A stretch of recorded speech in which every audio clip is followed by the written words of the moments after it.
Good morning to everyone that's just now coming in through the lobby. We're just going to give it a short period longer just to let the last few come through, and then we'll get started with the webinar. Thank you.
Morning, everyone. I think we're a couple of minutes past 10, so there's still a couple of people coming in, but we'll get started. So thank you very much. Good morning and welcome to our webinar today, Maintaining a Safe and Compliant Site and Workforce as part of our Sizewell C Supply Chain Business Support Programme. My name's Ashley Shorey-Mills. I'm the head of Sizewell C Supply Chain Engagement here at the Chamber of Commerce. And we'll talk a little bit about our role in just a second, but just firstly to outline the kind of purpose of today and the schedule that we have. We have experts.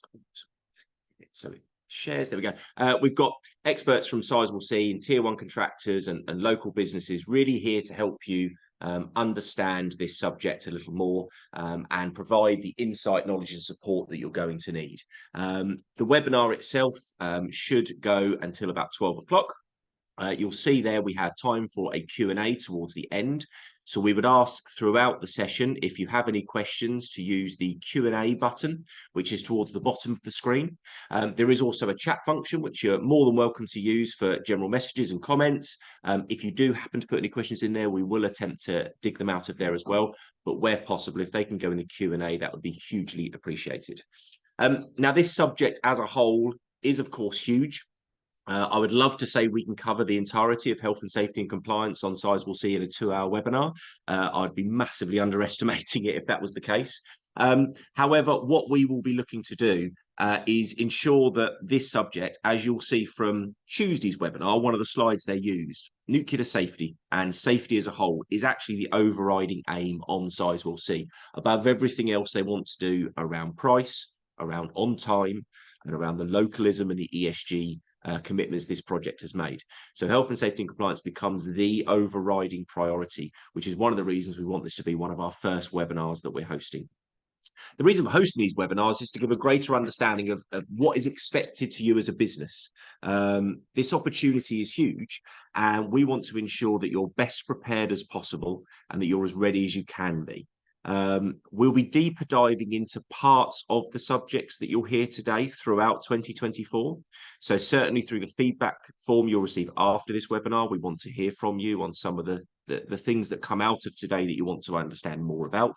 And we'll be driving forward on that agenda, like I say, throughout 2024. So keep an eye on the website for that. Just as a quick reminder, first of all, of what we're doing and kind of our key themes, as we say, our role is to ensure that all of those commitments that Sizewell C and EDF and now the government have made around the local supply chain and that legacy that needs to be into this region are adhered to, are not only hit, but maximised. So we want to ensure that this project brings local jobs, local skills and local opportunities to people and businesses from across the 6 counties of the East, focusing in Suffolk as the local and the other 5 as the regional. And some of that is going to be through collaboration. Some of that is going to be through fostering relationships. We want to ensure that we're there to help businesses of all shapes, all sizes, and all sectors get a part on this project. And part of the reason for that is to create that legacy. You know, we have Sizewell, we have a huge raft of projects in our region that we want to be able to take advantage of. So actually for us, if we can get businesses fit for purpose for a project like Sizewell, actually you're then fit for purpose for so much more anyway. And health and safety and compliance is going to be one of those key areas that can really go across project, cross sector, that we want to help people learn and understand, so that we've got a supply chain and a business community in East that's fit for all of what's coming in the future. But not just from a skills perspective, also around the social value and the ESG aspect of diversity, inclusivity, and ensuring we've got a very cohesive workforce moving forward. But of course, we've also got to consider the environment within that. Sizewell C is a critical part of the UK government's agenda for net zero. So it's great, it's in our part of the world. We're going to play a huge part in the UK's switch to a greener energy system and better energy security because of offshore wind, because of nuclear, solar, and so on. But all of our businesses can play a part in doing that. And again, part of our webinar series that we've already done and will do in the future will focus on those type of technologies and solutions. And of course, that commitment that I spoke about earlier is vast. You know, £4.5 billion to our region doesn't come every day. So it's about how we take that and we take full advantage of it. Yes, we want to achieve 4.4 billion, but actually we want to achieve so much more. How much can we get out of this? And it's a commitment, and it's a genuine 100% bona fide commitment from Sizewell to do that. So therefore, it's how we get the businesses now taking advantage of that commitment. It's not a promise.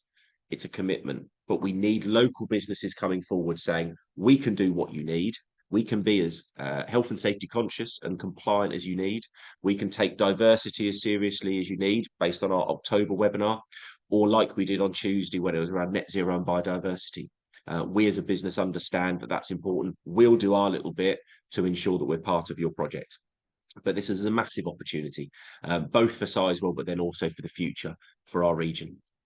And social value, mentioned it a few times, but that is going to be the way in which local businesses actually get their part out of this project and are able to evidence the value which they can provide to the project, to the client, to Sizewell C and the UK government, but also to all of the tier one contractors. And we're fortunate enough to have an example tier one contractor on a bit later on in Turnbull. But the important thing is those hexagons, those honeycombs as you see on the screen, they're all part of that difference of what we can add as local businesses, with obviously the top one, increasing UK content and that local content being critical. So that's a little dive through, just reminding really what we're there for and what our role is there to support. But I will now hand over to our first speakers of the day, and that is Jon Bolton from Sizewell C. Jon. Thank you, Ashley, and welcome to everybody, and thank you for attending this webinar session. Mike and myself are going to give a brief overview about how we go about procuring goods and services, and then we're going to focus very much on the health and safety and other CDM requirements, which are absolutely vital to the success of this project. If we go to the next slide, Ashley. So we're talking a little bit about this. I will give you an overview of the supply chain functions and our responsibilities. We have certainly quite detailed procedures about how we go about not just identifying a need, but also how we take it through to contract award and then also on to completion. And during that process, there are a lot of gate reviews that we have to go through with various levels within the organization. And then we also have a bit about stakeholders that participate in that process, and particularly in this particular webinar about the subject matter experts who contribute to the detail that we require and we issue when we go out to bid. So if we go to the next slide, thank you. So supply chain, all of you will be aware of the supply chain and purchasing, generally speaking. On projects such as the size of this one and previously on HPC, the Hinkley Point project, there are considerable challenges to the way that we go about identifying and awarding contracts, and all of our decisions require a strong level of governance across all of the supply chain. And the reason for that is that at the end of the day, we want to make the right decisions and award the contracts to the right people, not just for the benefit of the project, but also for the people who are going to deliver it. And that means you. So we do go through a very, very detailed process to get to that point of actually awarding contracts. And it's very important that we follow that through, not just from a sort of health and safety point of view, but to make sure that the right people are doing the right things for the project. Part of our responsibility is to comply with the expectations of the Office of Nuclear Regulation. This is a very powerful body. They in fact grant a license to EDF and our shareholders to build the project in the first place. And they take a very active role in looking at how we are managing our procurement policies and executing decisions to bring people onto the project. Another key aspect for this, of course, is that we have to demonstrate value for money. For Sizewell C, that's obviously to EDF, the government, other shareholders and stakeholders, but more importantly, ultimately for the consumer who will benefit from the plant when it's operational. So value for money is a very key topic as we go through the process of identifying and awarding contracts. And finally, obviously, at the end of the day, we want to make sure that when we do actually go through this process, that we comply with all the technical requirements from a safety point of view. We have the right culture. We go through quality, time and budget, all of the things that you would expect when you're executing a project, and managing risk throughout. We have to have a safe project from start to finish. So if we go on a bit to the next slide, these and again press the button there, Ashley. We do have extensive procedures on the project. These originally came from EDF. They've been used successfully on the Hinkley Point project, and they've been now adapted and amended and updated for use on Sizewell. They're extensive. We are audited against these procedures, and we have to follow them. As I said, there are various levels of governance, which I can go through on the next page. Thank you, Ashley. So traditionally, you'll recognize this. We identify a need. We have to produce a sourcing strategy. Then we get into market engagement, which is really to do with things like pre-qualification, and going and identifying the correct contractors and suppliers to work on the project. We go through a traditional tendering procedure, and then of course we have the award. But you can see at the bottom there are various gates that we have to satisfy as we go through. And these gates require us to go to certain levels of management and authority within the organization. And if we don't get it right at that point, we have to stop and go back and redo it. So we try and get things right the first time round. And what we find is that the sourcing strategy is one of the key ones. Without the approval at that stage of how we intend to identify and work and propose contractors to go through this entire process, we don't get through that, it doesn't go anywhere. So it's a very important part of our process that we actually get the strategy right at the very beginning. Market engagement, that really starts with identifying contractors such as yourself and suppliers, and then we go through a PQQ process. And that PQQ process is detailed. There's a lot of information to be provided by you, but it helps us assess who would be the appropriate people to take forward to the tendering phase. And once we get into that, then this sort of gate B is all about making sure that we have got the correct, well, actually there it is, it's appeared on there, so that the invitation to tender and all the appropriate documents are in place to basically attract the best possible response to our invitation to tender. Gate C, which is not shown there, but actually this is completion of our in-house evaluation and negotiations. It produces at the end of it a tender recommendation, which goes forward to again to our management, and it's really on a value-driven basis. There are various levels of authority within the structure, within the project structure, and we have to go to the appropriate level depending on the value to get approval. And of course, the bigger the value, the higher up we have to go. So that tender document goes forward, and Under gate D is when we get approval to actually commit, the authorization to commit a contract. If we go to the next one. So you can see this whole process, there are various people who get involved in it. At the very beginning, in the center there, supply chain specialists such as myself, and the requester, which is really the people in the field who want this contract to underway to either deliver or supply or deliver, build, whatever. We work together with them to produce what the requirements are. There are other stakeholders involved on the right-hand side that you can see, that the financial authority, there's the finance team, there are various people at different levels who provide commitment authority and so on. But the key one in this sort of context for this webinar is on the left-hand side there, where we've got the SMEs. And every one of those has an input to this entire process in the supply chain. So if you go to the next slide. There you go.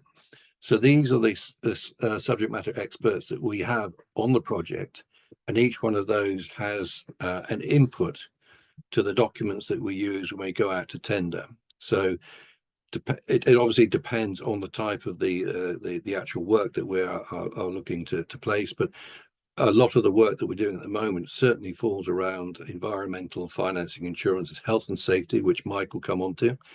And as you can see, other things further down the page, sustainability and ESG and social value, which actually is already mentioned.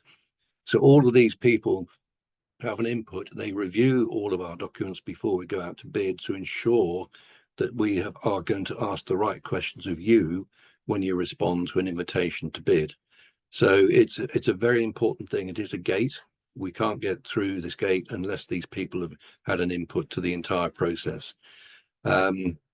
We found to date that actually they've been extremely cooperative in what we do. We're not looking for things which are going to be onerous. We're just making sure that everything is in place, that needs to be in place to successfully deliver the project.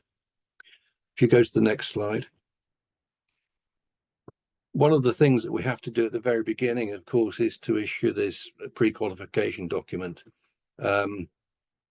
There's a lot of information that is requested in that document. It's a big document, and I can't apologize for it, because it's absolutely vital to identify and correct people to join the project. But one of the key things from a health and safety point of view is, you can see these are the sort of things that we are looking for in terms of evidence when you respond to the PQQ document. When the document comes back, there is a sort of weighting system. Each contract, depending on the nature of the contract and the nature of the supply or service, we are able to apply a weighting, a scoring against each of these items. And as you can imagine, health and safety is one of the key ones. Nuclear safety and environmental safety and so on is extremely important to this project. So I just highlight this here so that you can see that this was basically a segue into Mike, who can tell you a lot more about the health and safety requirements. I think that's probably the end of that particular slide. I think it isn't it? Yes, it is. So what I'll do is I will stop now. I'll hand you over to Mike, who will go into a little bit more detail around now the health and safety and CDM requirements. But obviously, any questions on the procurement cycle, by all means, I can ask those I can respond to those at the very end.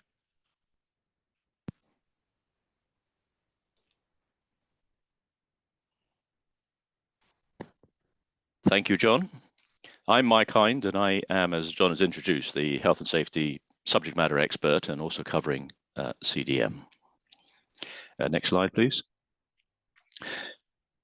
I'm not going to read through all the slides, but on this one, what I would like to state is we are passionately committed to high standards of safety, health, and well-being, and it's our enduring priority. We want everyone to go home safely at the end of each day and to feel that they are thriving at work, both physically and mentally. So zero harm, it's a mindset where we all put safety first. Next slide, please. To help us do that, we have developed life-saving rules, 10 of them, for work on site. We've generated simple actions, 5 of them, for work in the office. Again, I appreciate you probably can't read all of this, but I know you're getting the slide pack afterwards, so you'll be able to blow it up on your screens. Next slide, please.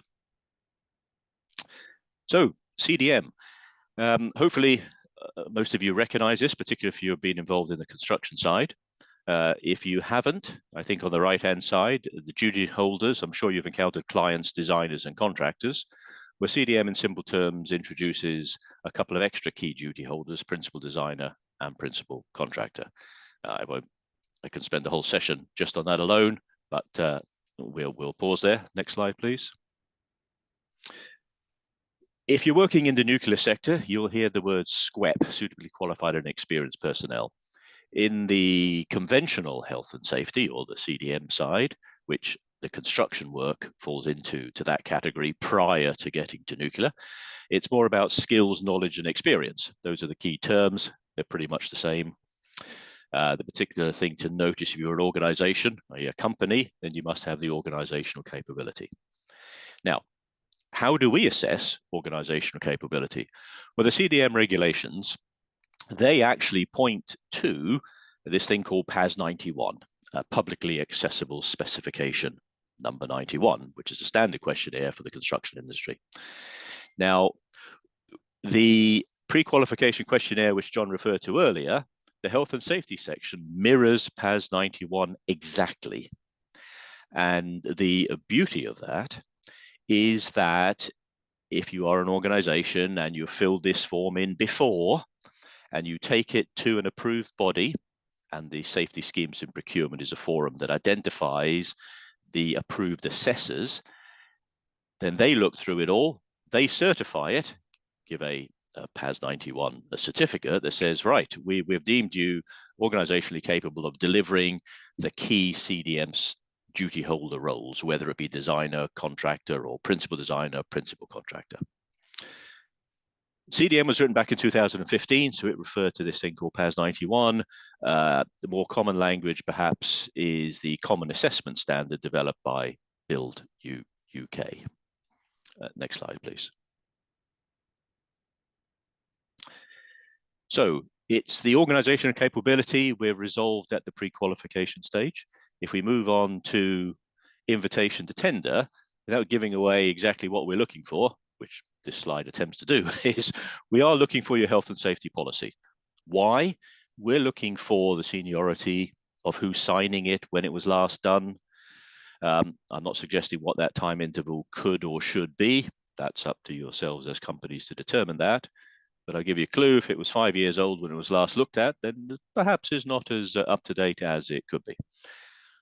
At the invitation tender, we'll be looking for an organization chart, both how to show both how the health and safety team within the company sit in a corporate sense, and also how it's being applied to the particular element of work or project that you're tendering for.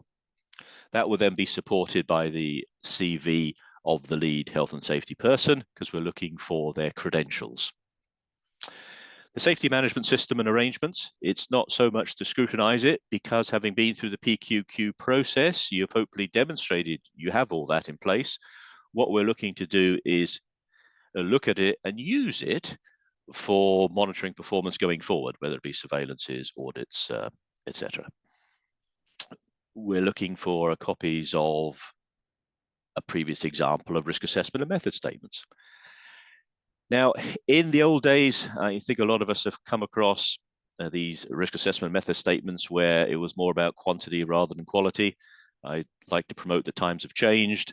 We're looking for them to be to the point, specifically about the task in hand. So by all means, if people choose to do a risk assessment covering general hazards and risks, right, that's done, put that to one side, that applies everywhere. Now let's focus on the specific one appropriate to the task. Those are the sort of things we're looking for through those submissions. Then we get to RIDDOR and company accident statistics. Obviously, what we're looking for are trends. And if there is a great positive trend, great, nothing further to say. If there's a negative trend, the important thing is what corrective actions, well, I suppose A, does the company recognize as a negative trend, and what are they doing about it? What are the corrective actions being put in place? If there's a HSE enforcement action, that doesn't disqualify you. It is about, is it closed? What steps are being taken to close those actions? And could those instances, circumstances apply at Sizewell C? Those are the sort of things we are looking for. Next slide, please. Okay, everything up until now has all been about construction work, because that's obviously a major content of ourselves moving forward. This is the final slide, dealing with non-construction. We are looking for the same thing, but in a more condensed form. So we have fewer questions related to this, as evidence on this slide. We are keen about the training aspect of individuals, particularly the distinction of how the company handles both in-house staff and external agency. Levels of supervision. And again, although I could have emphasized this on the previous slide, because it also applies, it's about level of supervision of the operatives, particularly, for example, where their agency. Does the company see a difference? Maintenance of equipment. Again, on big construction sites, we're used to that in terms of the appropriate certification. But coming down a scale for non-construction, where are the records and evidence of maintenance of equipment? Rear door accident statistics still apply wherever you are within the industry. And although the risk assessments and method statements may be smaller scale and more generic, we'll be looking for typical examples of those. Next slide, please. That brings us to the end. Thank you very much. Questions at the end. Thank you. Thank you, Mike. We'll now hand over to Andrew. Good morning. Andrew Gooding, Project Director for Turnbull. I'm kind of going to give you an update today, or a brief overview of what we do at HBC, what we've learned over the last 7 years, and kind of hopefully prompt some questions later on to kind of dive into what's been sort of BAU for us for the last 7 years. So next slide, please. So who are we? So Turnbull, we are part of the Wessex Water YTL group, and we've been at Hinckley for the last 7 years. And our initial involvement was the O&M sort of contract on site, sitting under site operations. So we look after all of the utilities on site, so power, water, fibre, the sewage. We've got the deep dig, dewatering, surface water management, all the discharge consent. So we look after everything from a utilities point of view to all the platforms on site for site operations. We also carry out design and build construction works on the project as well. So looking at it from a split, we have about 2/3 is the O&M, and I'd say 1/3 of the business is the construction side. So again, that's normally around like roads and networks, water treatment works, sewage treatment works as part of that process. Team-wise, we are about 200 on the core, and sort of varying depending on the projects, between 50 to 100 people on the non-core, as I call it, for the design and build. Next slide, please. So what are the key things we've learned over the last 7 years? And I think the main one, and kind of really about today, is that development of that local supply chain. So when we first started 7 years ago down at Hinckley, we had an alliance with the local supply chain. So we were the tier 1 contractor, obviously with our background from the water industry. And we had a number of local supply chain that would sit underneath us at the very start. And the key things that we were looking at was really just it's not a case of doing the work. Obviously, the supply chain is a very skilled supply chain.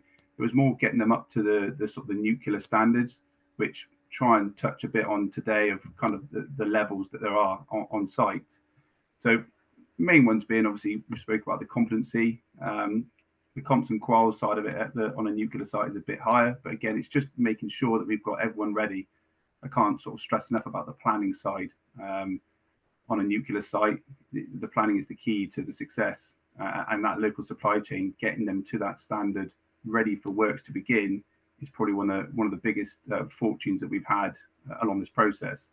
So starting from, 20, 30 people on site for us, and up to 200 over the last 7 years, we've been able to bring that supply chain along that journey with us, obviously improving the health and safety standards, process procedures, ISO accreditations, and all of this obviously is also part of that legacy piece, that when Hinkley Point C finishes, they could then go on and do other works for other big tier ones or big clients moving forward.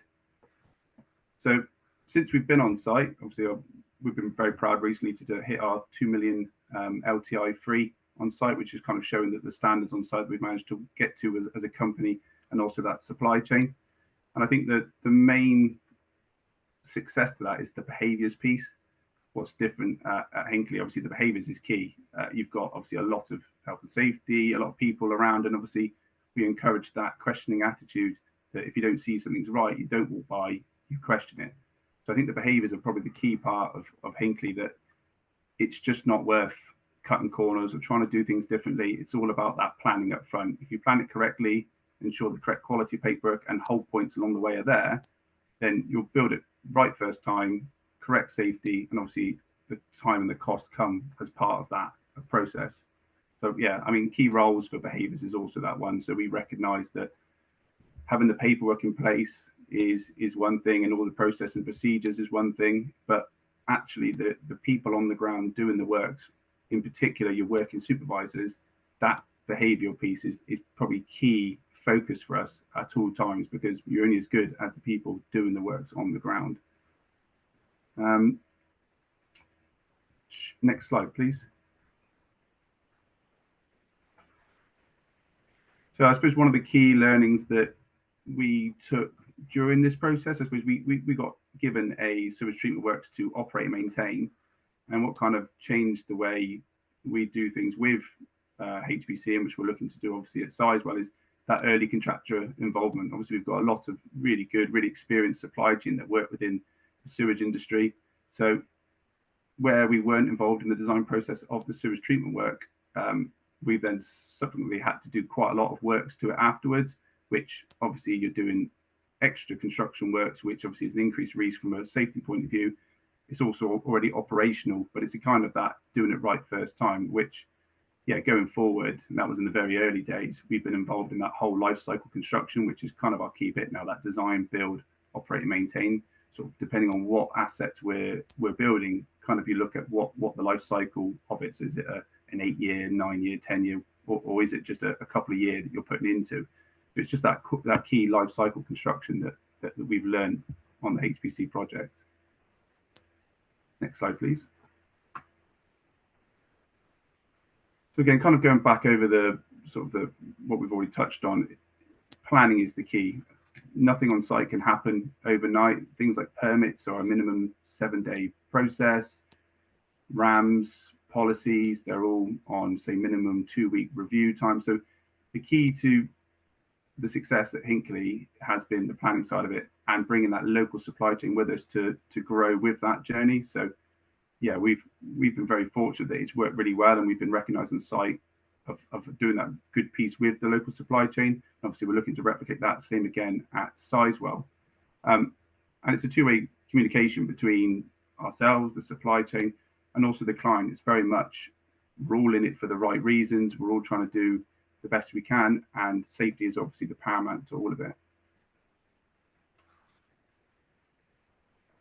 I think that is it for me. So I will now hand you over to Miles at Vartan.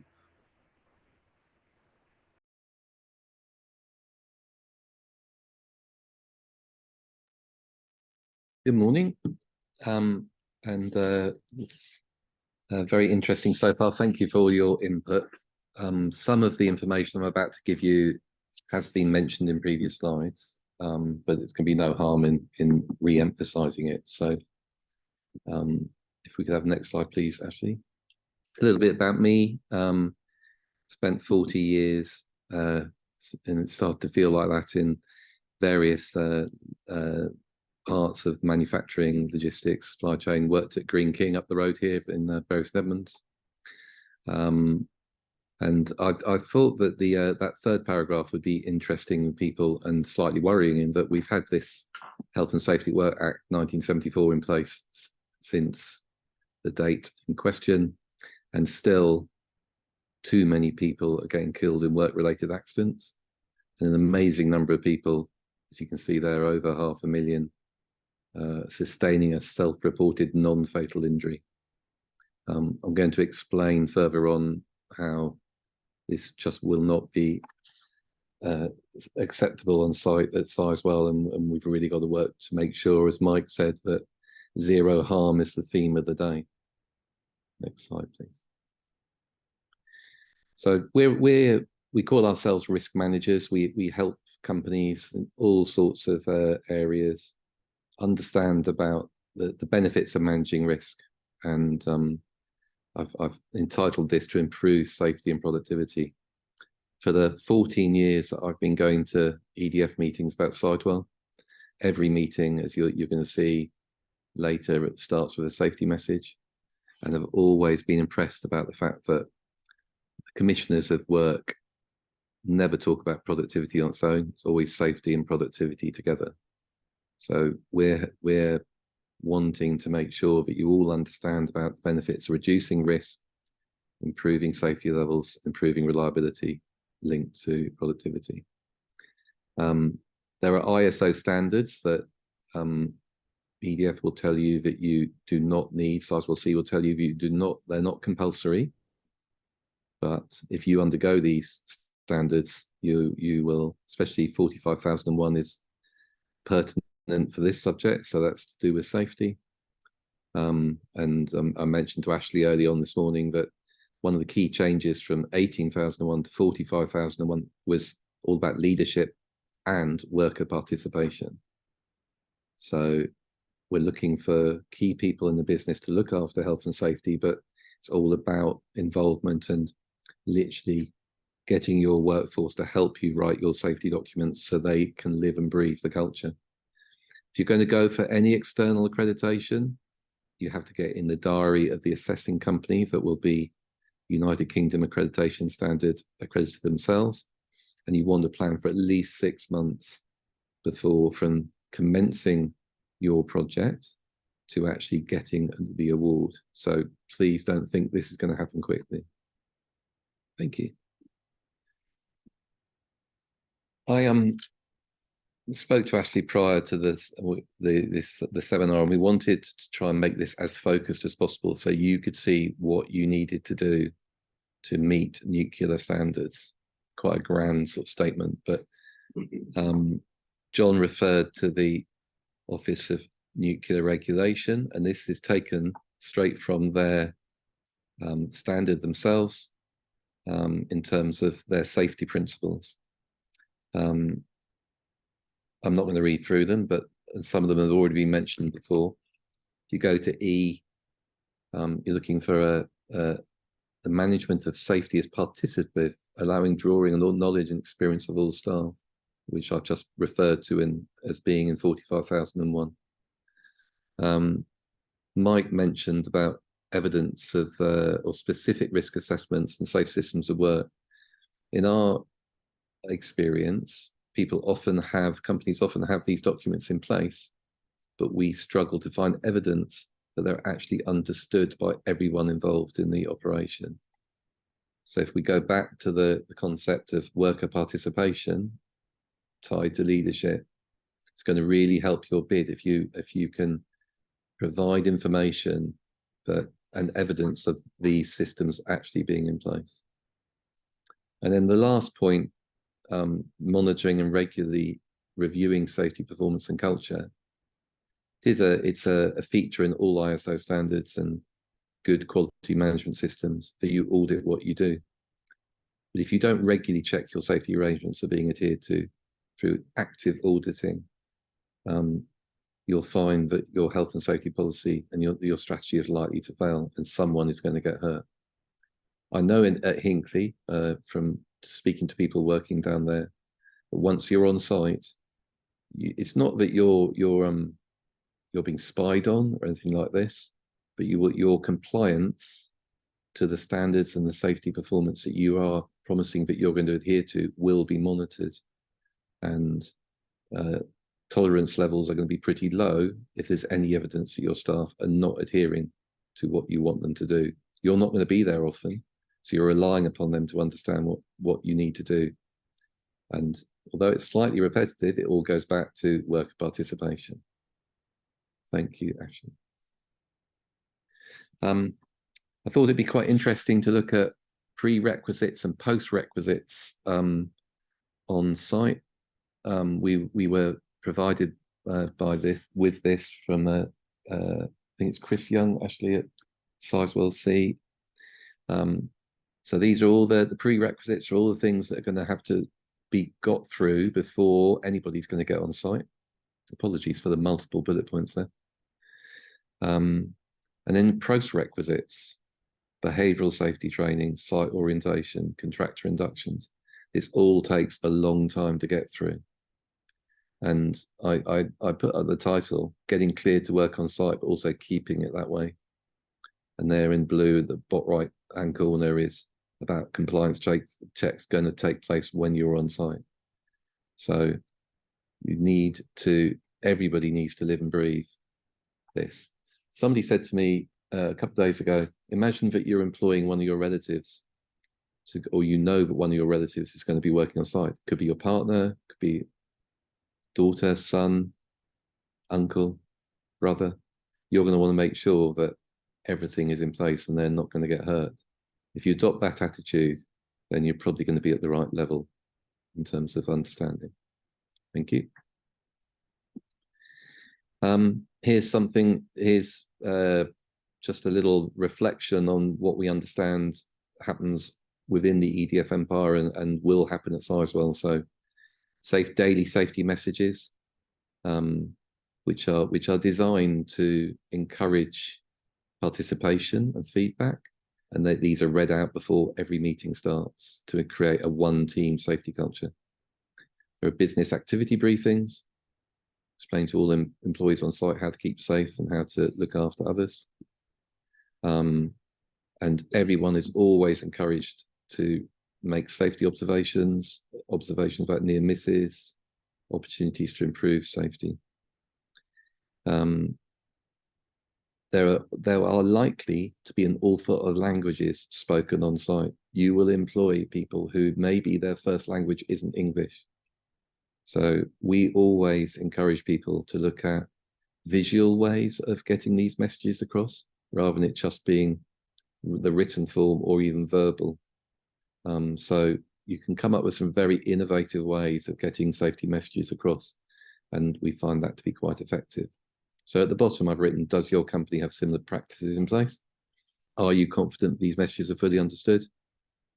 And have you looked at alternative communication methods, which is what I've just referred to? Thank you, Ashley. When you get your PQQ, here are some of the questions that Mike has referred to, but we picked out as typical, actually required information that you are going to need to submit. The bottom right hand bubbles talking about, are you able to show you have an organisation that shall ensure effective health and safety management? It's all about translating what you do in paper, or you're going to get down on paper, but it actually happens in real life. So that the tier one who's going to appoint you, or the tier two who's going to appoint you, is going to do it with the confidence that you're going to be able to deliver what you need, and nothing's going to be put at risk, and zero harm is going to be achieved. Thanks, Ashley. So my last slide is, apart from the thank you slide, is how can you significantly improve your company's health and safety culture? And you'll see bottom left, there's a gentleman called Professor Tim Marsh, who has a company called Anchor Marsh. We work with Anchor Marsh. It's all about, so a question on the question and answer section about mental health hadn't been mentioned yet. So this is all about welfare, all about making sure that your employees who are working on site are comfortable. We encourage people to ask how you are twice. We all tend to say we're fine when we're said, how are you? What we really need to do is ask twice. That person will actually disclose how they're really feeling, or you get to know things going on in their life that potentially are going to affect them. Jason Anker, who is Tim's partner, if you ever meet Jason, you will meet him in the wheelchair. And he was asked by his father-in-law to change a light bulb in the ceiling on a construction site. fell from the top of the ladder and has never walked since. And he has this inspirational way of getting to you to make sure that you understand what's going on. He'll tell you that if you're tired and if you've lost sleep, your body works the same way as if you're drunk and under the influence of drug or alcohol. So make sure you know how your staff are and make sure that they're okay. Thank you. So thank you very much. And if you'd like any questions, there's my contact details. Ask me any questions or we can help you at all. We'd be delighted to speak to you. Thank you.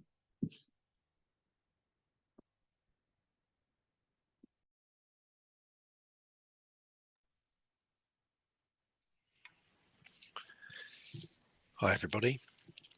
Can I have the next slide, Ashley? Thanks. I'm Matthew Gowan. I'm a partner at Burkitt's. I'm a barrister. I head our regulatory team. We have specialist health and safety lawyers within that team, and we also have external consultants. I'm not a health and safety professional. I don't have a health and safety qualification, but I've practiced in that area for a long time and in regulatory law for a long time. And within the team at Burkitt's, we have external consultants who are professionals, and indeed one of those, a guy called Chris Taylor, used to be the head of the HSC's Forward Operations Division in the southeast of England. So we do a lot of health and safety in terms of advising clients, auditing clients, investigating accidents, and then helping clients if they get into the situation where they are under investigation or prosecuted by the regulator, by the HSC. We help them through that process. Thanks, Ashley. You can flip forward another one. So both Mike and Miles already have spoken about zero harm. And obviously, as you can see from the slide there, it is the pursuit of no harm or no fatalities at work.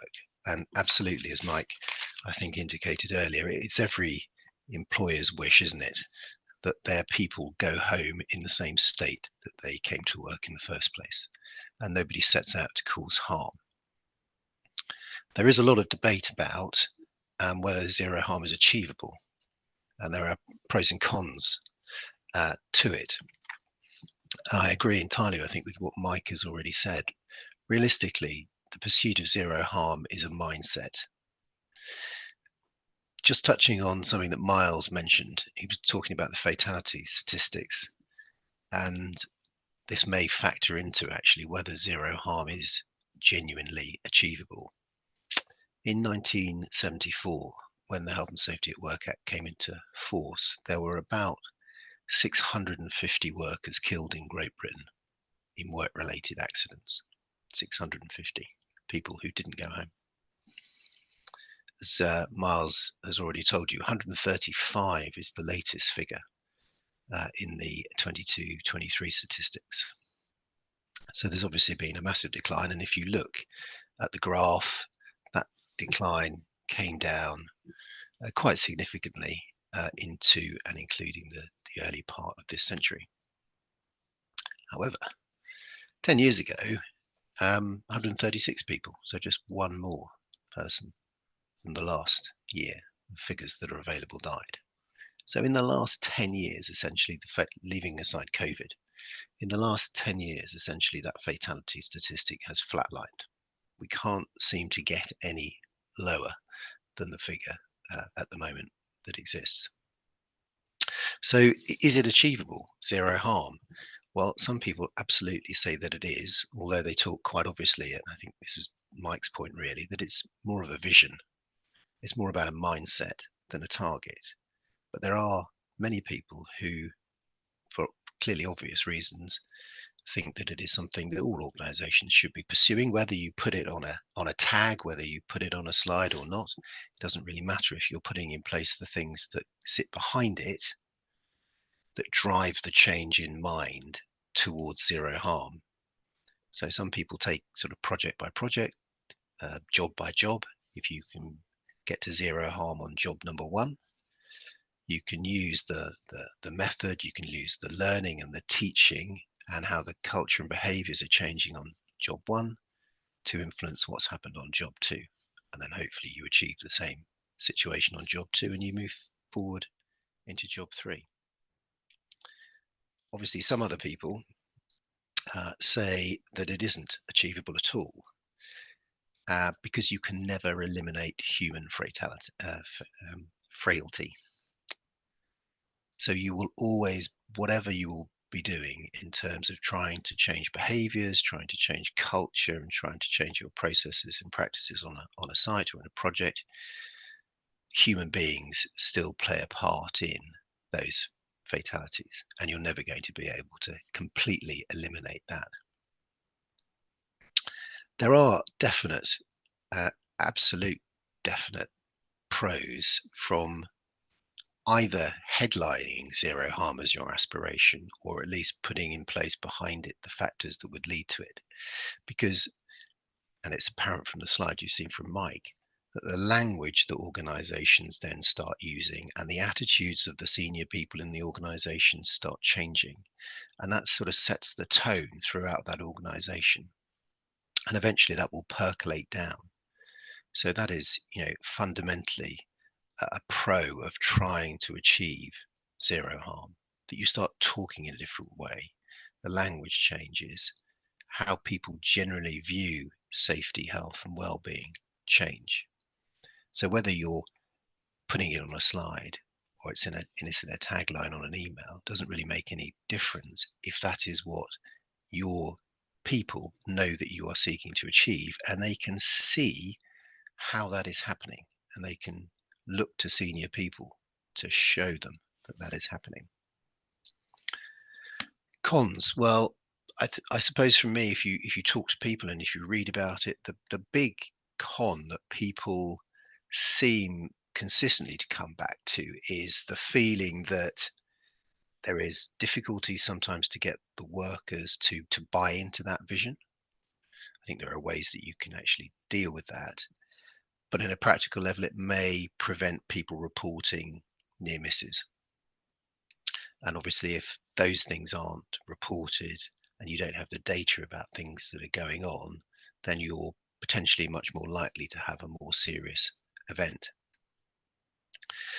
But whatever you decide to do, whether you're going to highlight it as a vision, as a strategic target, or you just put in place the measures that are obviously trying to drive zero harm, the key is, in my view, and I think many people probably would accept it, is changing the culture of people and therefore changing their behavior. And that's not something you can do overnight. And obviously some of the speakers already have talked about that, and there are various ways that you can do that. But fundamentally, that changes from the top down, isn't it? So the obvious point on behaviors, and I've seen this happen, if you have a car park, just take an office, let's go away from construction sites. Our office here in Ipswich, if you have a car park where you have quite rightly delineated pedestrian walkways, so you're segregating pedestrians from the moving traffic, which is absolutely, of course, the right thing to do. And the chief executive gets out of his vehicle and walks across the car park because it is the shortest and most convenient route. Excuse me. It is the shortest and most convenient route. What sort of message does that show people who are seeing it? So those sort of behaviours have to start at the top, and they have to percolate down, and that starts to change the culture. It's definitely a slow burn, but it is about empowering people. It is about, from my perception of going into all sorts of companies in different sectors when they've had difficulties, it is about making everybody understand that they are responsible for what happens around them, and they are responsible for what they do when they are at work. And everybody has an obligation to work safely and to call out things that they feel are inherently unsafe.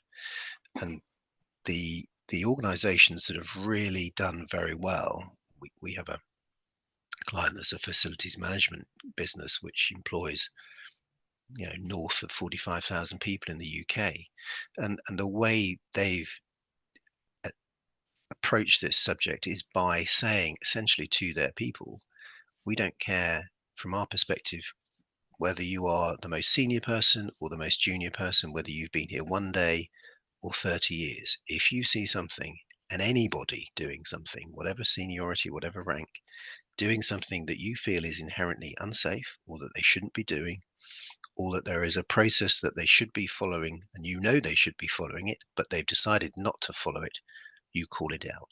And there is a safe environment for doing that. You can obviously do that anonymously if you want, and they have that process. But they empower people to make that change from the bottom. And that, I think, is the key to start sort of changing the culture and changing the behavior within organizations that get you to zero harm, which is what projects, of course, like the one we're talking about, require. But obviously, as I think Ashley said right at the beginning, a lot of the steps you'd put in place if you're thinking about the Sizewell project, they are going to be steps that are going to be really inherently central to your businesses going forward, well beyond the Sizewell project. Thanks, Ashley. So, as I was saying, going back to the car park, everybody has an influence on what people do around them. So you take, starting from me, my attitude. So what I think about safety and my attitude to safety, my attitude to my own health and my own well-being obviously has an influence on how I behave on a day-to-day basis. And my behavior on a day-to-day basis influences the beliefs and attitudes of people around me. So those that I'm coming into contact with. So again, taking it away from construction and just thinking about what happens in an office. If people hear me on the telephone with a very difficult client, obviously Burkitt's doesn't have any difficult clients, but let's just assume for a moment we do. But they see me and they hear me engaging in a professional, courteous and calm way with that difficult client, then that is going to inherently affect their feelings around having those conversations and their behaviors. And as you come around the top of it, their behavior is then going to reflect on others around them and indeed on me. So that's really what you're trying to do with the people on the ground. You're trying to get embedded a change in those attitudes, a change in those behaviors, which then helps and radiates and reflects round to all those that they're in contact with. Thanks, Ashley. And you can go to the next one. Thanks, Ash. We've touched on CDM. Obviously, this webinar is particularly focused on safe and compliant sites and workforces that the Sizewell project, as we all appreciate, which is why there are a variety of webinars being put out by the Chamber, touches on all sorts of sectors within the region and beyond. I'm just going to focus on the construction design management regs just for a minute or two, because they play into some examples of that I'm going to give in a moment of where I perceive there can be difficulties in construction projects, particularly where you've got multiple duty holders. So CDM, I think probably you're all very familiar with it, but I appreciate there might be people on this webinar who aren't. They are the regulations that, in terms of construction projects, identify the people with duties under the law and essentially tell those people how they should cooperate and communicate to manage health and safety on that project. At its heart, CDM is designed to ensure competent people are appointed to roles that fit with their competence, and that there's communication and cooperation between multiple duty holders on projects, so that everybody knows what they're doing and how to do it and has the skills and competency to do it. And more importantly, they also know what everybody else is doing as well.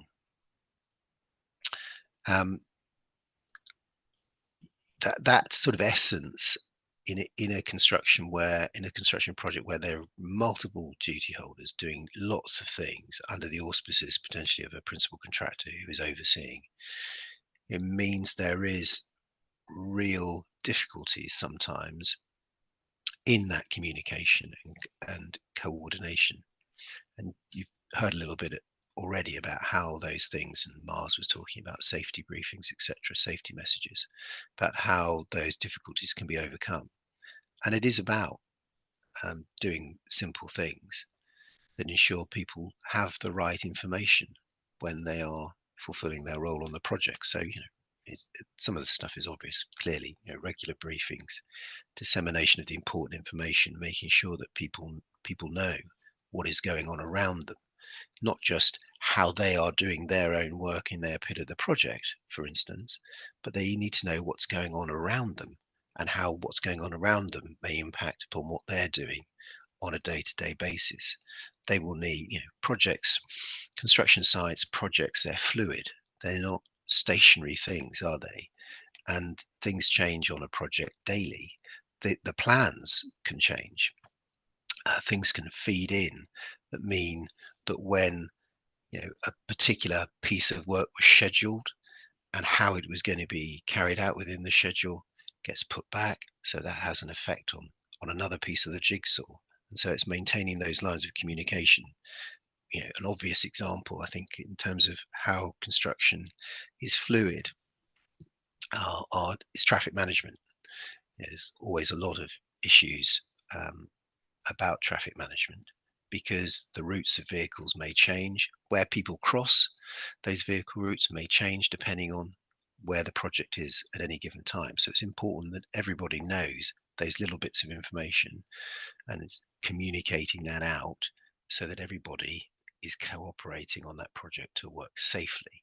And that is really what CDM is about, is bringing all those duty holders together, making sure they're competent, making sure they know what they're doing and how to do it, but that everybody else knows what their job is to ensure that that project is delivered safely. Thanks, Ashley. I'm just going to give you a couple of practical examples, and appreciate that this slide may be tricky to see on the webinar, but you'll obviously see it later. So I'm just going to give you a couple of practical examples of where I think things have gone wrong, even in the most meticulously planned projects, and it feeds into really what I was saying about CDM.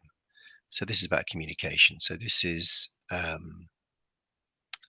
mechanical demolition. It's a very small site. It had about 3 or 4 single-story buildings, some of which are shown on this graphic. This was taken. This is a slide that's actually taken from the RAMs, from the specialist demolition contractor, who was appointed by our client, who were the principal contractor on this job. And you can see where the red zone is. So that's the exclusion zone.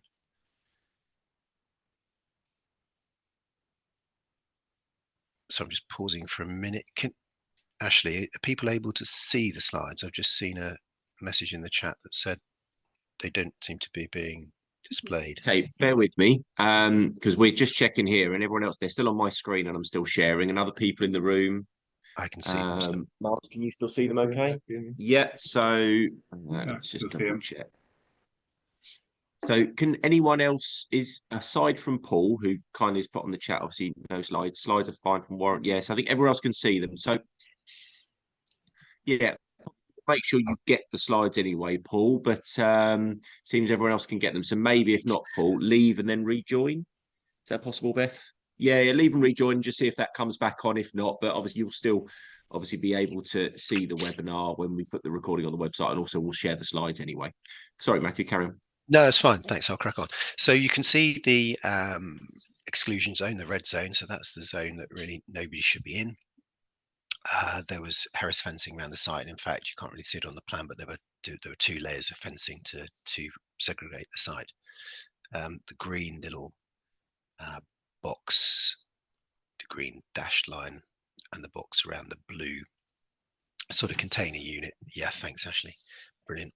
That's the sort of welfare facilities and the site office, and in fact there was a second fencing there that delineated that. So this was part of a construction project. They were first of all going to clear the site, knock down these buildings, clear the site, and then build on it. on the day an event took place, there were just 3 people on the site. Okay, so it'd all been properly planned. As I said before, there was a specialist demolition contractor who was doing this part of the work. We had one man, mechanical demolition, so the building was just being pushed over. So we had one man in the excavator, which you can see, which was literally pushing the building over. There was the demolition supervisor, his guy in this particular case, he wears a red hat, and he is the man in charge of the demolition, and he tells them when to go and when to stop. And there was a third man who was essentially a spotter, if you like, for the excavator driver. They were in communication because although it was a small site, as you can probably see, there was a building in the way. The excavator driver was in the excavator, and the spotter was at a safe distance just outside the red zone, but closer to the excavator. And the demolition supervisor had gone around the back of the building. So he was at that point in the red zone, but nothing was happening. And he was over to where you can see that sort of red box, but within the on the right hand side of the plan, but within the red zone. That's the demolition supervisor. He gave the all clear to the excavator driver to begin this part of the demolition. He told the excavator driver to quotes, give him a moment, and then you can start. The excavator driver waited. It's difficult to say how long he waited, but then he did what he'd been told and he started. What he didn't do before he started was to communicate again with the supervisor to ensure that he was out of the red zone.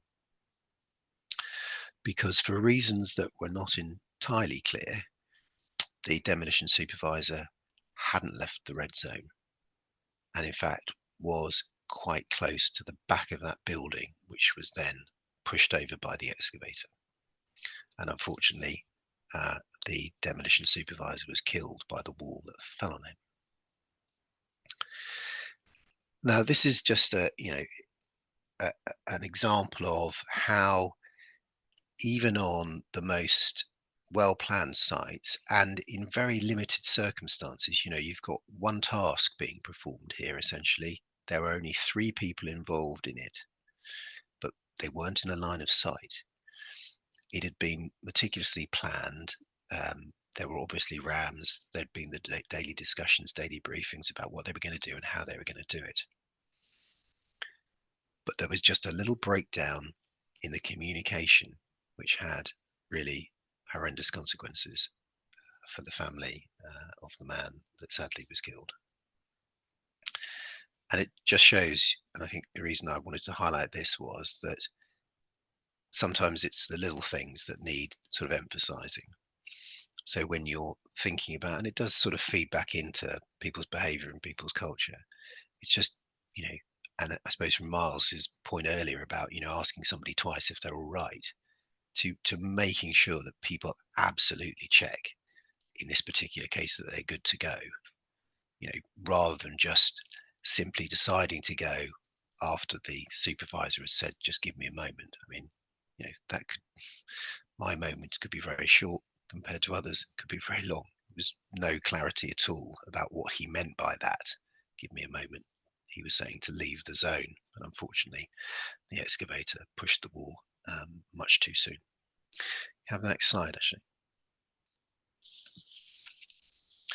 Thanks. So this is a bit about cooperation, again on a CDM project, and also about competence. You probably can't see on the slide. So what you will be able to see is a telehandler and some pipes all banded together, and then a bit of a document which was part of the induction on this particular site for the telehandler driver. 2 of the boxes that you probably can't read but that weren't ticked were, first of all, the telehandler driver ticking to say that he had read, understood and signed the method statements for the work he was doing that day. Everybody is pretty confident that he had read them, but for reasons that still remain unclear, that box wasn't ticked, which is currently causing our clients and pain from the health and safety executive for reasons I'll talk about in a minute. And the other box that isn't ticked, you can probably see it just reads 4 weeks just at the bottom there in handwriting. So that is an answer to a question about how long ago did you use this particular bit of plant, meaning the telehandler. The box that isn't ticked and was important in terms of competence and then cooperation amongst the subcontractors involved in this job was how long have you been driving this plant? Because on this particular day, an agency driver came because the employee who was going to drive the telehandler was off sick, and they got an agency driver in. He had his ticket, he was able to drive, but he hadn't learnt very long. He hadn't been driving very long. And so when it said it was 4 weeks since I last drove a telehandler, essentially he had only ever been involved in driving one on 2 previous occasions. And there was then a lack of supervision around him. And although he had been inducted onto the site by the site manager who was employed by the principal contractor, there were issues around his competence and what he was told about how to interact with the subcontractors on the site. So I talked about before, CDM is about trying to get together all those duty holders, all those people that have different obligations. So the principal contractor, if you're talking about the site working, your principal contractor and the contractors, possibly the client, if the client is hands-on as well. And in this particular case, there are a variety of subcontractors working on this construction project. And the telehandler was the only one on the site, and it was essentially the principal contractor's telehandler. And if anybody else wanted to use it, clearly it was set out in the RAMs, etc., that there should be communication with the site manager, because they would pause. You've heard earlier about that. There was a pause, there was a break in the process if anybody else wanted to use it, because they had to stop and they would need to then risk assess. And under the lifting regulations, LOLA, if they were going to lift these pipes, which is what they were doing, they would need to plan how that was done. Unfortunately, they didn't do that, because what happened in a nutshell was quite a senior person for one of the subcontractors approached the very junior telehandler driver and said, "Can you just go and lift those pipes?"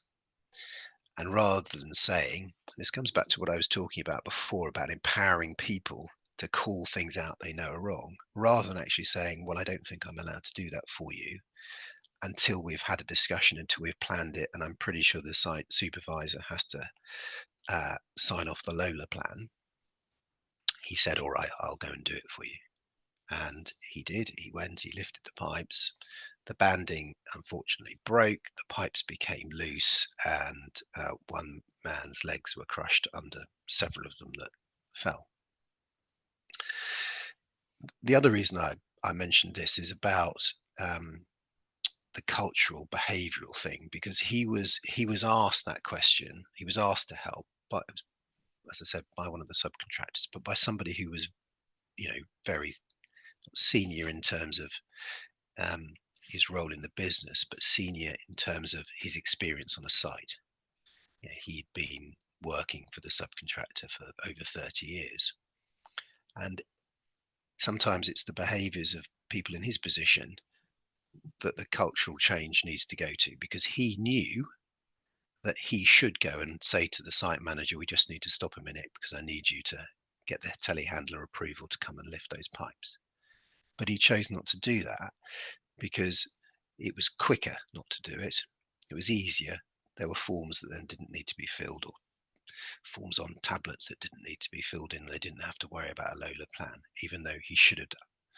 And if they'd have paused, and if they'd had have done that, and if he had have sought the advice and the authorization from the site supervisor that he should have done, then it would have been planned properly, and there certainly wouldn't have been anybody standing anywhere near it when it was lifted, so that in the event of the banding or the pipes coming loose and falling, there would have been nobody that was struck by it. Thanks, Ashley. Yep. So we all want to avoid incidents and accidents, don't we? That is what trying to change people's behaviors. That's what trying to change the culture in organizations. That's trying to get to zero harm, whether because you're signposting it or whether that's just the right thing to do and you're on that journey anyway. They are all the things that hopefully avoid getting involved in incidents and accidents, because the impact from them, and taking those two examples I've already shown you from our clients, one who has been prosecuted by the HSE, so the last of those two incidents has now been prosecuted, and that case is finished. The first incident, the fatality, which is in the southeast of England, the HSE is still investigating it. So there is the human impact, obviously, that somebody's, in the case of these two, somebody's husband, brother, father hasn't come home, and there is the ripples that flow from that we can obviously all understand. There is then the human aspect from the people who were there and saw the aftermath. So you have the impact from your people who witnessed it and had to deal with, the trauma of trying to help their colleagues in these difficult circumstances. And that, for many people, is something that they never get over. There's the practical impact on your business, that it may affect your insurance. It may affect how you tender for work. It certainly takes a huge amount of time, as anybody who's dealt with the HSE, and then lawyers, if the HSE are prosecuting, know the amount of time, energy, worry, effort, and costs for the business is extreme, even before you get to a court process. And obviously the fines for health and safety offences are in themselves quite high. So there are so many reasons why we should all be working together to change behavior, to change culture in organizations, so that we do try as best we can to get that number down from 135. Thanks, Ashley. This is my last slide, I think. So Miles talked about Tim Marsh. Tim Marsh is a behavioural psychologist. At his heart, he's probably one of the country's leading behavioural psychologists. Has talks with Jason Anker, as you've heard about, to anybody who will listen to him or pay him to listen to him. Not always pay, that's a bit harsh. He'd hate me for saying that. About safety, about health and well-being. He's written various books about it. And as someone I think said in the chat, part of that behavioural and cultural change is about people's well-being, because that feeds so much into what they do at work. Miles has already touched on it. If you're tired, you might as well have had a few beers before you turn up to work. If you're worried about money, then you may be distracted. If you're having problems with your family life, and if you've got some anxiety because you've got some health issue that nobody knows about, they're all things that really drive people's behaviors at work, about how they work themselves, and then how other people see them working, and how their behavior then impacts upon people. People that are healthy, and by that I mean not just physically healthy, but mentally healthy, and in the right place, in a happy place. People who are like that and are healthy, they're more present at work, and they work better, they work more productively, they work more efficiently, and most importantly, they work more safely. And so it's all, it seems to me, the well-being piece is so fundamental for what people do, particularly when you're talking about construction. And this is a quote that's shamelessly taken from Tim's book. So the vast majority of fatalities are not caused by genuinely dangerous things, but by moderately dangerous things we've done hundreds of times before, which allied with, which combine with, come together with some of the things that I've written there. And I suppose going back to my one of my slides, so the telehandler slide, one of the things you could sort of put there is a desire to help, because, you know, two things, you know, really went wrong in that particular example. So the young telehandler driver just had a desire to be helpful and do something that he thought was going to help. And that overrode, I suppose, the messages subliminally in his brain, which were saying, I really know I shouldn't be doing it like this, but you know, this is my first day here on the site, so I want to really do a good job, be seen to be helpful, be seen to not wanting to stop everybody working and to fill in those forms.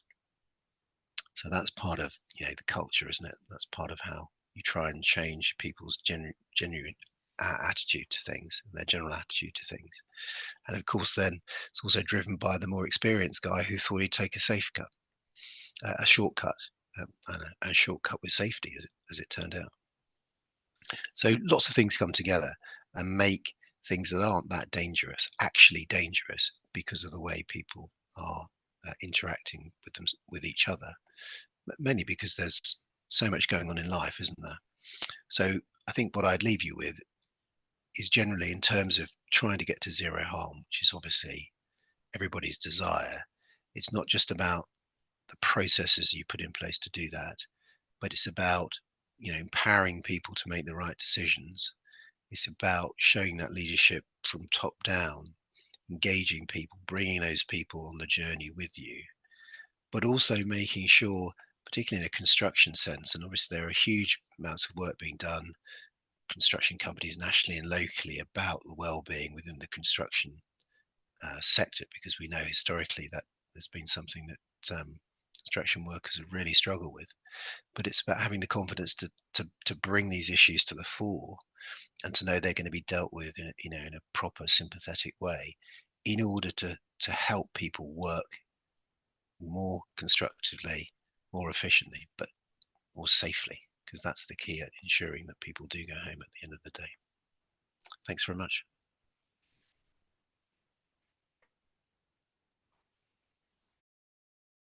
That's right. I'll come back on. There we go. We're in. So thank you for that, Matthew. And thank you to all our speakers. As always, I know I'm meant to be here just hosting, but I always write loads of notes, and I've got loads of bits and pieces that I took from it. I think a couple of things before we go into the questions that I'll just highlight. It got mentioned, I think, numerous times by different speakers, but actually about questioning and being willing to be challenged. I know from my experience working with the EDF teams, both who operate at Sizewell B, but also who are now working at Sizewell C, is that's their culture. Questioning, you know, if a job needs doing, it's not questioning it to be difficult, it's questioning it to ensure that it's safe and it's the right thing to do, and you've got the right training, the right abilities, whatever it may be. So it's something I've learned from this project, and I think as more wider as society and as businesses, we have to understand that. And certainly going to the Sizewell project, it's something that's expected, and it's something that we want to encourage. One of the other things that got sort of mentioned a couple of times is the whole kind of do it right, do it once. It kind of alludes to, we get asked a lot on our mission, if you like, running this supply chain program, is, you know, why does everything take so long? You know, why can we not have this information, Ash, etc. And sometimes it can be obviously frustrating, but on a nuclear project, everything takes an awful lot longer, and that is because very much the mantra is do it right, do it once. Where we're fortunate is that any time where they've had to do it twice down at Hinckley because they maybe made a mistake the first time, they're not going to make that mistake in Suffolk. So very much it is about take the time, get everything set up correctly, and it will work. And I think that's come through a few times today. One of the other observations I'll make, John, one of his slides right at the start around the sourcing strategy, and he said that that's key. At that very early point in the process, that's where there can be a stop in the procurement process around compliance for getting businesses to be part of this project. That sourcing strategy is also key for us. That's where most of our work is done. So for any of you who've been at our previous presentations, and we talk about the engagement we have with the project, putting you forward as local supply chain, it's at that sourcing strategy stage. So people like John and his colleagues come forward to us with what it is they're looking to procure, the packages of work they're looking to work on. And that's where the info you give us on our portal is then presented to them to help influence the way in which they're going to put forward that strategy for sourcing a package of works, a supply of goods, whatever it may be. And that then also alludes into that waiting on contracts. You know, John obviously mentioned it from a health and safety perspective, but it's that same ethos of waiting on social value and on local is done through that sourcing stage of actually us evidencing and presenting that local businesses have got more than enough capabilities to do this stuff. So again, this is why we encourage businesses to sign up with us, to stay engaged with us, and to ensure that your portal really represents you as a business as much as it possibly can, because that then helps us show the project that local businesses have got this. Right, there's a couple of things I noticed. So a few questions have come in. So I'll read them out, and then if I can say anything, I will, but if not, I'll mainly bring some experts in. One that was in the chat, and I'll see if John wants to answer, but there's probably a bigger point that I'll answer on this. So someone asked about timber and sheet materials tender. Just full stop on tenders. Obviously, firstly, all opportunities will go on to compete for. So that's the secondary portal, which we talk about an awful lot. We promote, we mention on all of our newsletters, and there's links to it from our website as well. Every single available opportunity on this project, once it kicks in formally next year, will have to be live on Compete For. So that's the place to keep an eye. What we're currently working with the leads on the project and the exec at Sizewell is on a timeline. As soon as the project does trigger, so as soon as Sizewell triggers the development consent order, which will be early in 2024, so we are now very, very close to the formal commencement of this project, there has to be at least a 6-month look forward. And that whole 6-month look forward is what the project's planning to do. And that then facilitates us to ensure we're engaging with the right businesses, providing the right support and giving you the right heads up. But obviously, we will, of course, be looking beyond that as much as we can to give you an idea for when these opportunities are coming. Now, I don't know if there's anything particularly clear at the moment on the timber and sheet materials tender. John, is there any info you can give on that as an individual example? Personally, I don't know. It's not something that's in my particular area. However, as you said, the project maintains a live-in document, which we call the tender event schedule. And that lists all of our requirements going forward. It's continually added to. So it's not just looking sort of currently what we're up to, but future, as you said, and beyond. So it's possible that within the event schedule, there may be a date that's already planned for that. I'm happy to go and have a look at it and see if I can come up with an answer for you. That's fine, John. And like I said, so what John alludes to there, the tender event schedule, is what we will be utilising to then educate and inform the supply chain when they're required. Because we understand that there's huge opportunities, but you as businesses need to understand when those opportunities are coming so you can best prepare. Also, so you can pick your best fight. Because otherwise, you know, you'll see an opportunity, you'll think, right, we can probably do that or bid for that. And then you'll see another one next week and you think, right, we'll bid for that. Whereas actually, pausing and bidding for the one that's coming in a month's time might be the perfect solution for you. So I'll worry for now, John, but that is something that we will be looking to do. And as soon as we have that type of information, we'll be sharing it, and then obviously can work with you as the supply chain on an individual basis. On some of the questions that come through, so can we get a sample of the PQQ document? Yes. Is the short answer. Actually, what we're doing in our team at the moment, Mike, across Sam and Julia, who many of you will have met, is they are currently utilising the PQQ to create a slimmed down version that they will be able to work with the supply chain on to help you identify where you need to make some changes and some improvements. But actually, even more important, where we can see that the vast majority of support is needed. And then we can put on webinars, training courses, support, find funding routes, whatever it may be for you. So between us, very, very soon, we'll be sharing that type of information out with you, Mike. And again, as long as you're signed up to the portal and you've got the right contact details on there, you'll get that information from us.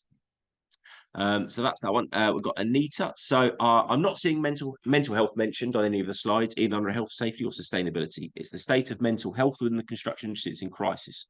We lose 2 men to suicide every day in this industry. In order to maintain safety on construction sites, we need to make sure the workers are well, both physically and mentally. It would be good to see a greater focus on this. What are the plans in supporting the well-being of guides working on this site? Anita, it's not been mentioned today because it's been more around the contract and compliance side. However, we are planning very soon a healthcare related webinar. It is one of the subjects that will appear early next year.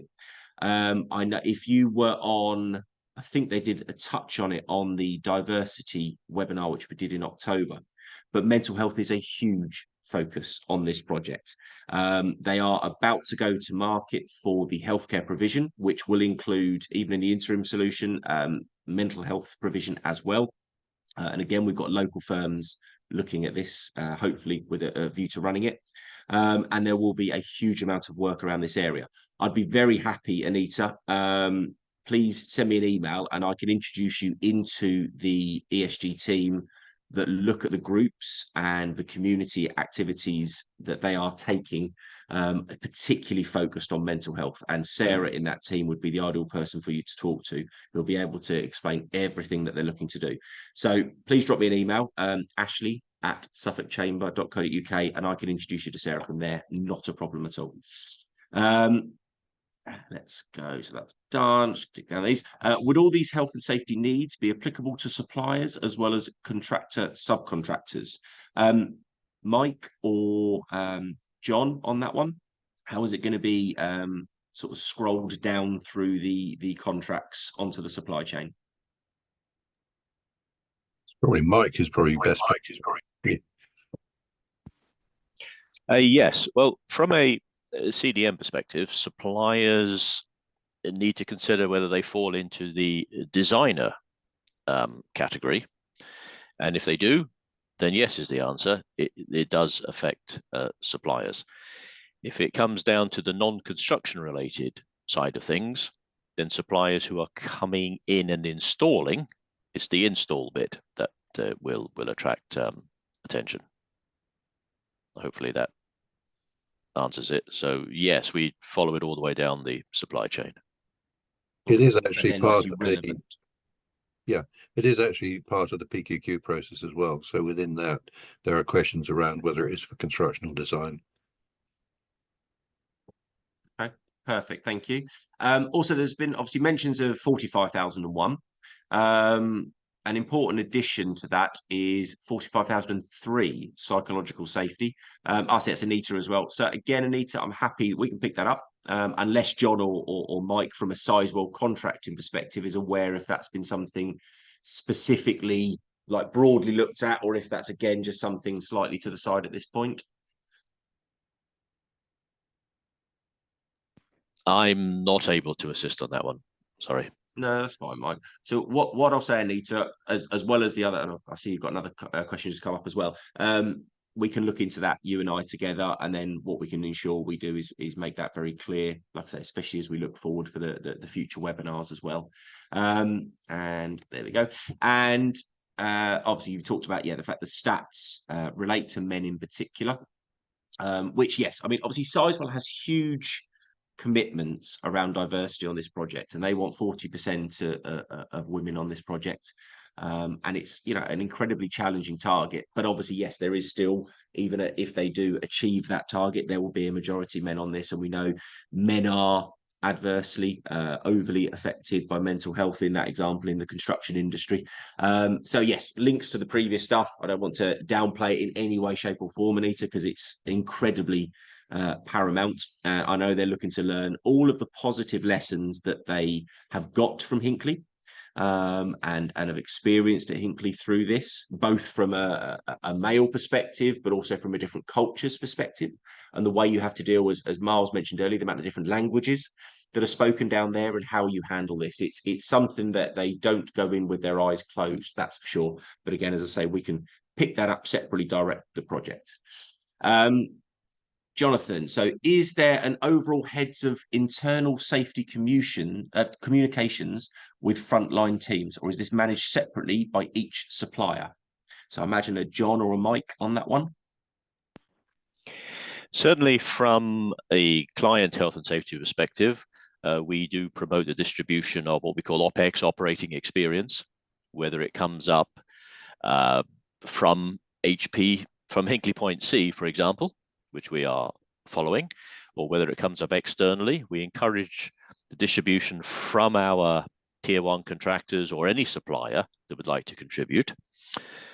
Do we have a specific point? The answer is yes. We will be, as a client, feeding the information to the principal contractor, who will then be rolling it out to the teams. The reason we do that is so that we can time the release so that it is current, depending on what the work on site is taking place at that time, rather than something come up, well, we're not going to do that bit of work for another month. We tend to stagger it to suit the work that is taking place currently. Okay, perfect. And actually, Andrew, if you're still there, from your experience as obviously a tier one on Hinckley. Yeah, exactly. It's we're working alongside and side by side with the client, so it's very much flowed through the tier one, and obviously then it's the tier one's responsibility to make sure that then all their parties is communicated out through and it's actually on the ground. So yeah, communication is the key for that safety and flowing that message all the way down through. But it's not like, say, there's open forums, there's multiple meetings with stakeholders and the client regarding this anyway, so it's well set up. Okay, thank you. Richard's asked on the chat, can you confirm the portal address? So in a second, I'll link it, and obviously when we send you the email, we'll send you all the links. But just to be clear, our portal, Sizewell C supplychain.co.uk, that's where we ask all local and regional businesses from across the East to register. And that's the portal that we use for all of our engagement and events and support and everything that we do as a chamber on behalf of businesses from those 6 counties in the East. In addition to that, all businesses should also register on compete4.com/Sizewell-C. Just go to compete4.com, you'll find it. And that is where all opportunities on this project will be released at tiered levels as well. So not just when they're looking for the tier ones, it will also roll down into smaller tiers or lower tiers as well, depending on values of contracts. We will always highlight those opportunities. So, you've kind of got the ability to find the opportunities yourselves. You've got existing relationships which will help you build, plus us being your safety net to really ensure that you're aware of as much information as you possibly can. But we'll also ensure that we share all of that information. Paul, Office Water Supplies, he's put something very nice at us, which is lovely. Thank you, Paul. But we can vouch, I'll read it anyway, because it's only right to do so. We can vouch for the input of the Suffolk Chamber are doing in connecting the supply chain with contractors. We've been successful with a number of contracts now and in discussions with another contractor at present, whilst presenting our current health and safety accreditations, including the SSIP certification. We were asked to obtain membership with another governing body.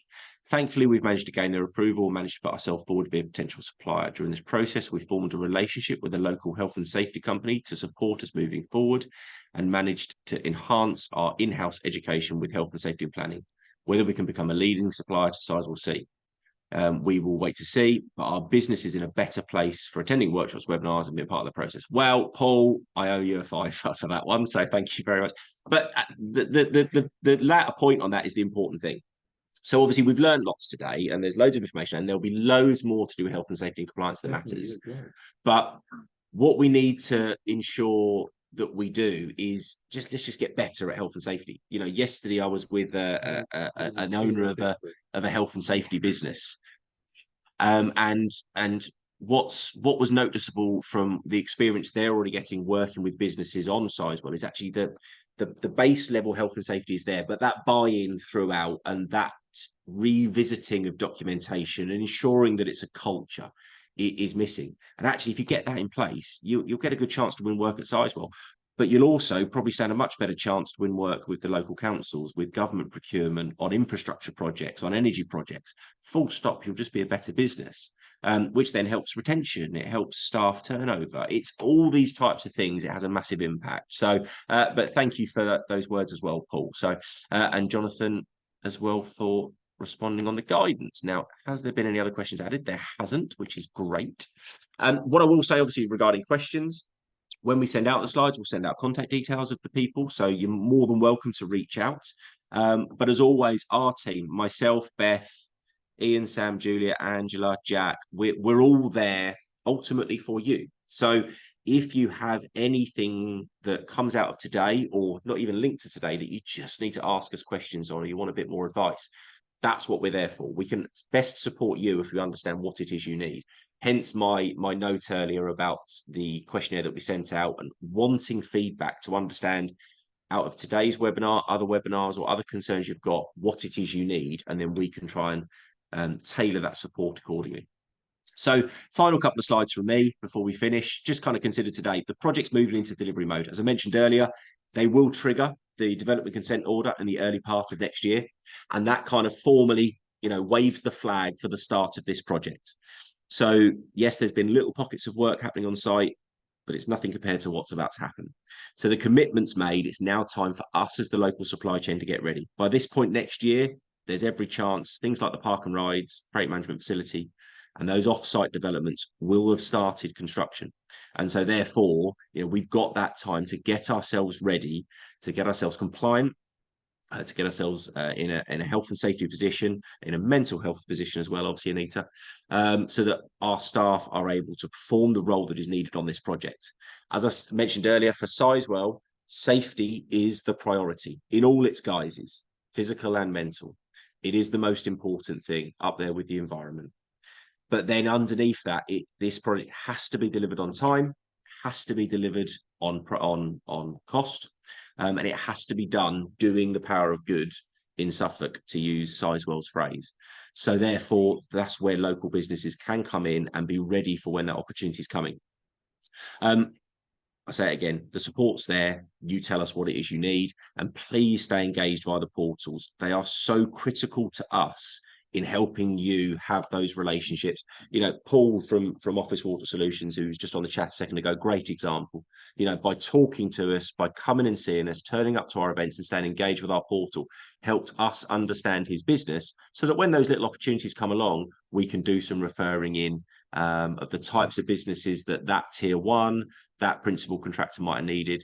And then obviously Paul has benefited from that. We'll send this slide out so that you've got links to our website to compete for and some helpful guides, including the DCO itself, in case you ever want to use Control F and have a little look from there. And then just as a final little nod, so obviously we're on our business support program series of webinars. These are touching on all standards that are going to be required, things that you need to do as a business, but particularly all aspects of social value. So our next one, which is on January the 22nd with Inspire Suffolk and Access Community Trust, is all about inspiring and investing in your local community, and particularly focusing on working with young people in maybe communities and groups that are harder to reach. Because there is going to be the need for a lot of people on this project. So actually we need to start to look at different ways to bring new entrants into our market. So please feel free to register for that webinar, and Beth and I are working busy in the background for the next series that will fill up the rest of January, February and March. So keep an eye on the website for that. So I will just do one final check, no more chats and questions. So I will at this point say thank you very much. Thank you for joining us. Look forward to seeing you all very soon. And if I don't speak to you before, have a Merry Christmas.